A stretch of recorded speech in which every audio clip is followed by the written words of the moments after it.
Friends, బుద్ధుడికి సంబంధించిన ఒక తప్పుడు కథ సోషల్ మీడియాలో ప్రచారంలో ఉంది. అదేంటంటే బుద్ధుడు ఒక చోట కూర్చుని తపస్సు చేసుకుంటున్నాడు. అప్పుడు ఎండ తీవ్రంగా ఉంది. అది చూసిన స్నేల్స్ అంటే నత్తలు బుద్ధుడి తాపాన్ని తగ్గించడానికి తన శిరస్సు పైన ఇలా అంటుకుని కూర్చున్నాయి అని.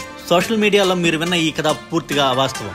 వాస్తవం ఏంటంటే బుద్ధుడి ప్రతిమలు దాదాపుగా అన్ని గాంధార శిల్పకళను అనుసరించి ఉంటాయి. ఈ శిల్పకళ 1st సెంచరీ BCE నుంచి 7th సెంచరీ AC వరకు బాగా అభివృద్ధి చెందింది. ఇది గ్రీక్, రోమన్ మరియు ఇండియన్ శిల్పకళను మిక్స్ చేస్తే ఏర్పడింది. ఈ కళలో శిల్పాలకు పెద్ద చెవులు, పెద్ద కళ్ళు, పొడవాటి ముక్కు, ఉంగరాల జుట్టు ఉంటుంది.